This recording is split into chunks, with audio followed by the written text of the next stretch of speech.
इन चटनियों को अगर हम ज़्यादा दिन इस्तेमाल करना चाहते हैं तो इस तरह से किसी भी आप जार में उसको रख दीजिए।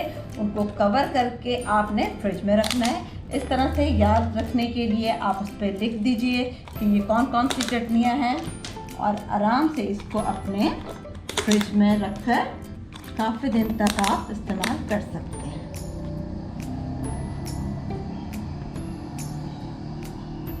Hi, this is Jia Khan and you are watching Cookbook by Jia Khan। Ramzan आने वाले हैं, यकीनन आप लोग सब जो है रमज़ान की तैयारियों में लग गए होंगे और मैं समझती हूँ कि रमज़ान से पहले की भी कुछ हमारी तैयारियाँ होती हैं, कुछ प्रिपरेशन हमें करनी होती है चीज़ों की। तो मैंने सोचा क्यों ना हम प्री रमज़ान रेसिपी स्पेशल कर लें आज, जिसमें आपको बताएं कि कौन सी छोटी छोटी ऐसी चीज़ें हैं अगर आप पहले से बना के अपने फ्रिज में रख देते हैं, उसको फ्रीज़ कर लेते हैं या फिर उसको तैयार करके रख लेते हैं तो आपके रमज़ान जो है उसमें फिर आपको अबर तबर या जल्दी जल्दी में वो चीज़ें नहीं बनानी होंगी। और ये है कि आपके घरों में जो रमज़ान स्पेशल कुकिंग होती है, जो रेसिपीज़ बनती हैं, जैसे कि हमारे घरों में जो बनता है चना चाट बनती है, दही बड़े बनते हैं, फ्रूट चाट बनती है, इसके अलावा कचौरियाँ, समोसे और इस तरह की और बहुत सारी फ्राइड चीज़ें होती हैं जो कि हम बनाते हैं। और इसके साथ साथ हमें क्या चीज़ें चाहिए होती हैं? जी बिल्कुल सही समझे आप लोग, चटनी सॉसेस हमें चाहिए होते हैं। तो अगर हम पहले से ही वो सारी चीज़ें बना के रख लें, कौन कौन सी स्पेशल चटनियाँ हैं जो कि हमें पकौड़ों के साथ चाहिए, समोसों के साथ चाहिए और दूसरी चीज़ों के साथ चाहिए, तो मैंने सोचा कि अगर मैं आपको वो बता दूँ स्पेशल चटनियाँ जिनकी आप लोगों ने फरमाइश भी की थी तो आपके लिए काम काफ़ी आसान हो जाएगा। वैसे तो लगता है कि जो चटनियाँ हैं झटपट से बन जाती हैं, इसमें क्या ऐसा मुश्किल काम है, लेकिन बात ये नहीं है। बात ये कि अगर यही थोड़ा सा टाइम आप बचा लें तो अफ्तारी में अगर आपके घर पे कोई मेहमान आ जाता है या फिर कभी इमरजेंसी हो जाती है, टाइम कम है, आपको जल्दी जल्दी चीज़ें बनानी है, तो ये अगर आपके पास सॉसेस एंड चटनियाँ जो हैं पहले से तैयार हैं तो उसमें होगा ये कि प्रेजेंटेशन भी अच्छी होगी और आपके पास एक चीज़ भी मौजूद होगी और झटपट से बन भी जाती हैं। तो मैं चाहती हूँ कि आप लोग भी अपने फ्रिज में ये पहले से ही बना के रख लें और मैं आपको बता रही हूँ कौन कौन सी चटनियाँ, अभी आपको पता चल जाएगा। लेकिन अगर अभी आप लोगों ने मेरा चैनल सब्सक्राइब नहीं किया है अभी तक तो आप लोग पहले चैनल सब्सक्राइब कीजिए, बेल आइकन के साथ ही क्लिक कर दीजिएगा ताकि जैसे ही कोई रेसिपी मैं अपलोड करूँ आप उसको फ़ौरन से देख सकें। जी तो मेरे किचन में तैयारी हो रही है चटनियों की, क्योंकि हम बनाने जा रहे हैं आज बहुत सारी चटनी। तो सबसे पहले मैं आपको बनाना सिखा देती हूँ आलू बुखारे की चटनी। वो किस लिए इस्तेमाल होती है उसका साथ साथ इस्तेमाल भी आप लोगों को पता होगा, क्योंकि जब दही बड़े बनते हैं और चना चाट बनती है तो उसमें आलू बुखारे की चटनी चाहिए होती है। अच्छा चटनियाँ क्यों स्पेशल होती हैं? क्योंकि देखिए मेरे साथ तो होता ये है कि अगर मैं कहीं जाती हूँ कुछ ख़रीदने या कुछ खाने के लिए तो स्पेशली मैं देखती हूँ कि यार कहाँ की चाट मज़ेदार है, क्योंकि वो मज़ेदार बनती है अपनी चटनियों की वजह से। मुझे तलाश होती है कि मीठी चटनी कहाँ डली हुई है, आलू बुखारे की चटनी कहाँ है। इसी तरह हम अगर गोलगप्पे खाते हैं उसमें भी मुझे चाहिए होती है कि मज़ेदार सी मीठी चटनी हो, दही बड़ों के साथ भी मुझे चटनी चाहिए होती है। तो जो मैं अभी पहली रेसिपी आपको बता रही हूँ वो आलू बुखारे की मीठी चटनी है जो कि आप हर चीज़ के साथ इस्तेमाल कर सकते हैं। मेरी तरह जो थोड़ा सा स्वीट चाहते हैं चाट में उनके लिए तो बहुत ही अच्छी रेसिपी है। तो आप लोग बस जल्दी से इसकी तैयारी कीजिए और बनाइए ये चटनी। अभी मैं आपको सबसे पहले बता रही हूँ आलू बुखारे की खट्टी मीठी चटनी और इसके लिए हमें जो जो इंग्रेडिएंट्स चाहिए। सबसे पहले हमने लिए हैं ये इस तरह के आलू बुखारे, आपको मार्केट में मिल जाते हैं। ये मैंने लिए 250 ग्राम, इस फॉर्म में होंगे, लेकिन आपने करना ये है कि इसको पहले पानी में डाल के धो लें और उसके बाद ये जो एक प्याली हमारे आलू बुखारे हैं इसमें आपको 2 प्याली डालना है पानी और पानी डालने के बाद इसको तकरीबन 10 मिनट के लिए पकाना है। यहाँ तक पकाना है कि ये इस तरह से सॉफ्ट हो जाए। ये देखें ये मैंने पका लिया है। पकाने के बाद ये इस फॉर्म में आ जाएंगे, बिल्कुल सॉफ्ट हो जाएंगे। ठीक है, अब हमने क्या करना है एक एक करके इन सारे आलू बुखारे को इस तरह से गुठलियाँ निकाल लेनी है। ठीक है, इसकी जो गुठलियाँ हैं निकालना और इसका पल्प बना लेना है। ये मैं आपको दिखा देती हूँ, इस तरह से सॉफ्ट हो जाएंगे। इसकी सारी गुठलियाँ आपने अलग करनी है।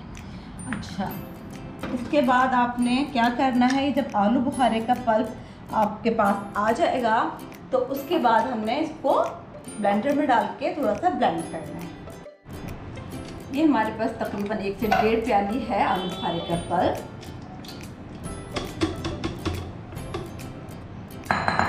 साथ ही हम इसमें शामिल कर देंगे ये सौंठ है। ये देखें इस तरह से ड्राई फॉर्म में आपको जिंजर मिल जाती है। वो मैंने 1 डली लिया है, इतना छोटा सा पीस लिया है। या आप इसको देखें, ये मैंने लिया है 1 टीस्पून। अगर आपके पास किसी भी सौंठ है तो 1 टीस्पून। अब इसको ब्लेंड कर लेना है।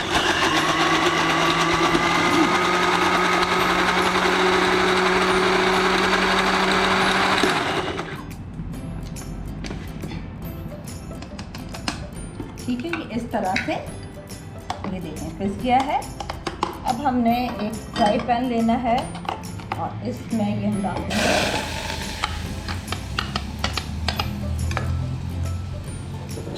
साथ ही थोड़ा सा पानी इसमें शामिल कर देंगे। थोड़ा सा मैंने आधा कप के करीब जो है पानी लिया है।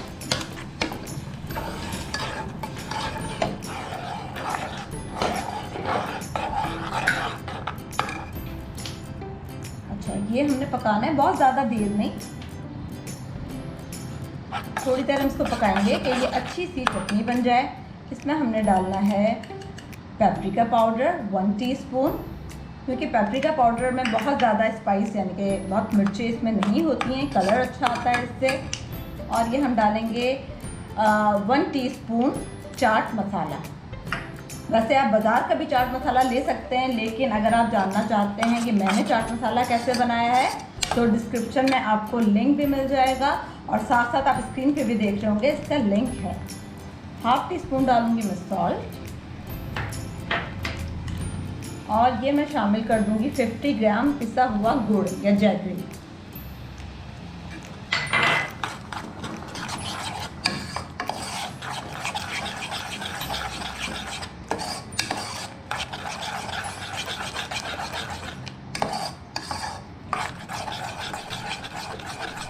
अब हम बना रहे हैं ग्रीन चटनी।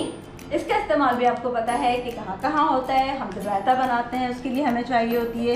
इसके अलावा हम पकौड़े समोसों के साथ भी खा सकते हैं। तो उसके लिए जो हमें चीज़ें चाहिए, जो हमारे इंग्रेडिएंट्स हैं, हमने लिए सबसे पहले ये हरी मिर्चें। ठीक है, ये तेज़ वाली हैं, आप देखें बारीक वाली हरी मिर्च लिए हैं, ये तेज़ हैं। आप डिपेंड करता है कि आप कितनी चटनी बना रहे हैं। मैं 1 प्याली तकरीबन चटनी बनाऊँगी तो उसके लिए मैंने ये 7-8 हरी मिर्चें ले ली हैं। और ये मैंने लिए हैं लहसुन की जवे तकरीबन 7-8, और इसके लिए मुझे चाहिए मिंट। अब ये हमारे पास फ्रेश पुदीना है, हमने सिर्फ और सिर्फ इसके पत्ते लेने हैं। आधी गड्डी जो है, डिपेंड करता है कि आपके पास धनिए की क्वांटिटी कितनी है। आप समझे मैंने 1 मुट्ठी जो है ये पुदीने के इस तरह से पत्ते लेने। ये देखें इसकी डंठल जो है, डंडियाँ मैं अलग कर रही हूँ। इस तरह से इसको हमने साफ करना है।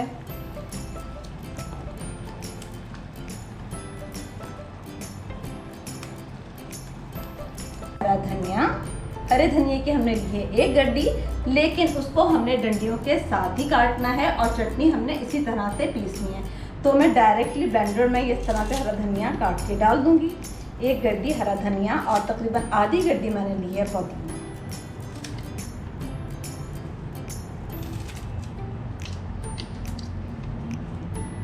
सही है, और ये हमने पुदीने के पत्ते डाल दिए, हरी मिर्चें कटी भी डाल दी, ये हमने गार्लिक क्लोव्स डाल दिए। अब हमारा जाएगा ज़ीरा 1 टीस्पून और नमक डालेंगे हम, पहले हम थोड़ा सा डालेंगे और उसके बाद हम देखेंगे अगर चटनी में नमक सही है तो ठीक है, वरना हम इसमें और भी शामिल कर सकते हैं। अब हमने डालना है थोड़ा सा पानी, तकरीबन आधा कप हमने पानी डाला और इसको अच्छी तरह ब्लेंड कर लेंगे।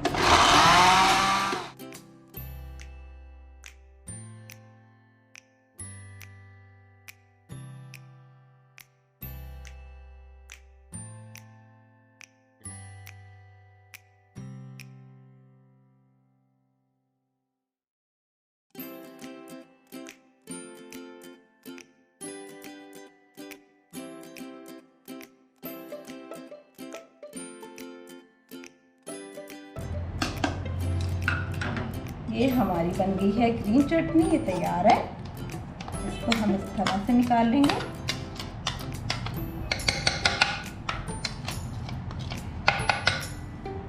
और ये जो हमने बनाई है आलू बुखारे की चटनी, ये भी हमारी बिल्कुल तैयार हो गई है।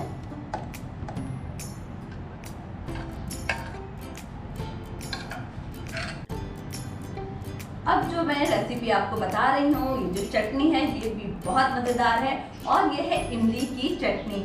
इमली की चटनी हमें सबको पसंद होती है, स्पेशली अगर आपके घर पे बनते हैं पकौड़े, तो पकौड़ों के साथ ये बेस्ट चटनी है। तो इसके इंग्रेडिएंट्स देख लीजिए कि क्या क्या है। इसमें हमने सबसे पहले लिया इमली का पल्प। आप घर पे जो इमली आती है उसको भिगोकर इसमें से आप जब उसकी गुठलियाँ निकाल लेंगे तो इस तरह से एक प्याली पल्प आ जाएगा। तकरीबन 200 ग्राम आपने इमली लेनी है, ठीक है। अच्छा, अब ये है लाल मिर्च, ये मैंने ली है 100 ग्राम, एक प्याली तकरीबन।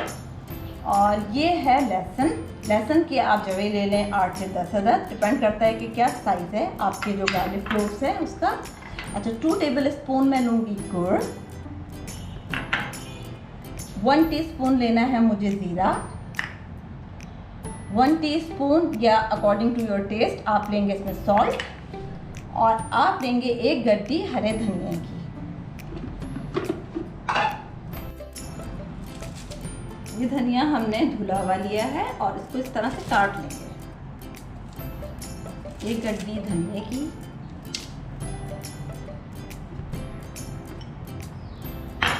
इसमें जाएंगी ये हमारी लाल मिर्चें,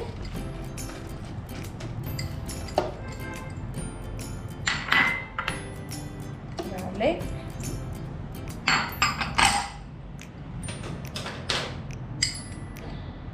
1 2 1 टीस्पून जीरा, 1 टीस्पून सॉल्ट,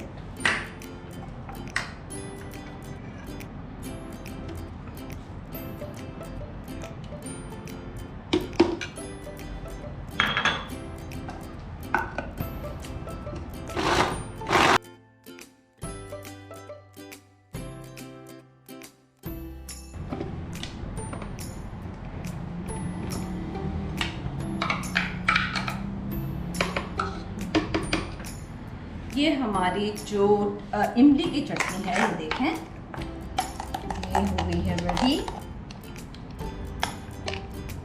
आप देख सकते हैं इसका टेक्सचर कि किस तरह से थोड़ी सी मोटी मोटी है। आप चाहें इसको और बारीक भी कर सकते हैं। और ये जो चटनी है, इसकी एक खास बात मैं आपको बताऊं कि ये चटनी बहुत स्पाइसी बनी है। ये उन लोगों के लिए जो बहुत स्पाइसी चटनी खाना चाहते हैं, लेकिन अगर आप इसको लेस स्पाइसी करना चाहते हैं, कम स्पाइसी करना चाहते हैं, तो जो इसमें रेड चिलीज डाली है मैंने, ड्राई सूखी भी जो मिर्चें डाली हैं, वो आप कम कर दें, इसकी हाफ क्वांटिटी कर दें। बाकी सारी चीज़ें इसी तरह से आप इसमें शामिल कर दें, तो एक हल्की जो है, हल्की तो नहीं कहूँगी लेकिन चटपटी अच्छी जो चटनी है वो तैयार हो जाएगी, ठीक है। डिपेंड करता है कि आपका टेस्ट कैसा है जी। जो अब हमारी नेक्स्ट चटनी है वो है टमाटर और हरी मिर्चों की चटनी। ये भी बहुत मज़ेदार होती है, लेकिन ये बहुत ज़्यादा जो है मिर्च वाली नहीं होती है। और एक चीज़ का आपने और ख्याल रखना है कि जब भी आप टमाटर की चटनी बनाएंगे, वो बहुत ज़्यादा दिन आप प्रिजर्व नहीं कर सकते, बहुत ज़्यादा दिन नहीं रख सकते। 3 से 4 दिन तो ये सही रहती है, क्योंकि हम इसमें लेमन जूस डाल देंगे तो 3-4 दिन में चल जाती है। वरना टमाटर की जो चटनी है वो कोशिश करें आप जल्दी ही इस्तेमाल में ले आएँ और इसको अपने पकौड़ों के साथ खाएँ, बहुत ही अच्छी लगेगी। हमें इसके लिए जो जो इंग्रेडिएंट्स चाहिए वो हमने लिए हैं इस तरह से। देखें, रेड कलर के जो टमाटोज हैं, टमाटर वो हमने लेने हैं। हरे धनिए की एक गड्डी चाहिए हमें, और हमने इसमें लिए हरी मिर्चें। हरी मिर्चें हमने ये दरमियाने साइज़ वाले लिए हैं, क्योंकि ये बहुत ज़्यादा जो है तेज़ नहीं होती हैं, ठीक है। और हमने लेना है 1 टीस्पून ज़ीरा, नमक लेना है आपको अकॉर्डिंग टू योर टेस्ट, और 1 हमने लिया है लाइम। अगर आपको मिल जाता है लाइम बड़ा, ये देख रहे हैं आप, तो आप 1 ले लीजिए, वरना अगर छोटे हैं तो वो आप 2 अदद भी इस्तेमाल कर सकते हैं। ये हैं हमारे पास लहसुन के जवे या गार्लिक क्लोव्स। ये डिपेंड करता है कि आपके लहसुन का साइज़ क्या है। मैंने 7 to 8 क्लोव्स लिए हैं। सबसे पहले हम धनिया काट के डाल देंगे। और धनिया को याद रखना है डंडियों के साथ डालना है।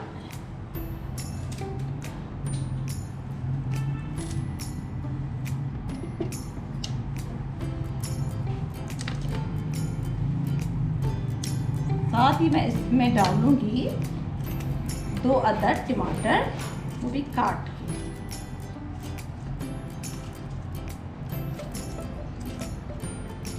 इस तरह से। अच्छा, ये भी डिपेंड करता है कि आप कितनी चटनी बना रहे हैं। ये तकरीबन 2 प्याली के करीब चटनी बन जाएगी। ठीक है, अब मैं इसमें डालूंगी 1 टीस्पून जीरा, गार्लिक,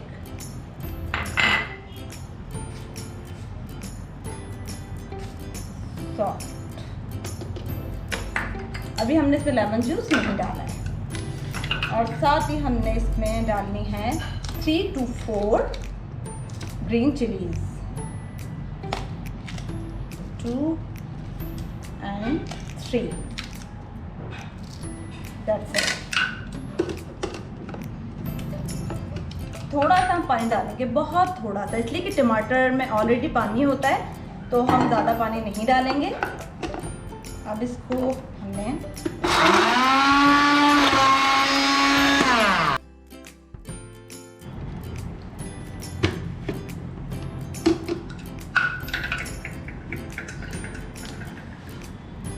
ये हमारी टमाटर की चटनी तैयार है। और अब हम इसमें शामिल कर देंगे लेमन जूस।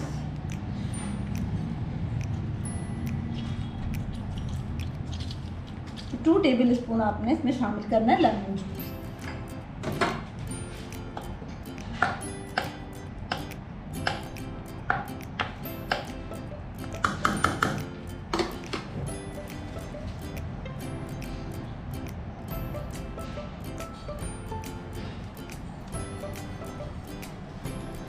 तो ये था आज का प्रोग्राम चटनी स्पेशल, जिसमें मैंने आपको 4 मुख्तलिफ तरह की बनानी सिखाई है चटनी, जो कि रमज़ान में आपने इस्तेमाल करनी है। अच्छा, ये जो मैंने लास्ट में आपको बताई थी टमाटर की चटनी, ये मैंने आपको कहा था लेस स्पाइसी होती है। तो आप देख सकते हैं कि मैंने आपको बताई कि ज़्यादा स्पाइसी चटनी खाने वालों के लिए, लेस स्पाइसी वालों के लिए ग्रीन चटनी भी, और साथ साथ खट्टी मीठी चटनी भी। तो मुझे उम्मीद है कि आपको आज का प्रोग्राम पसंद आएगा और आप ये चटनियाँ ज़रूर ट्राई कीजिएगा और फिर मुझे अपना फीडबैक दीजिएगा कि आपको ये रेसिपीज़ कैसी लगी। नेक्स्ट प्रोग्राम में फिर आऊँगी इसी तरह की मज़ेदार रेसिपी के साथ। अंटिल देन, अल्लाह हाफ़िज़।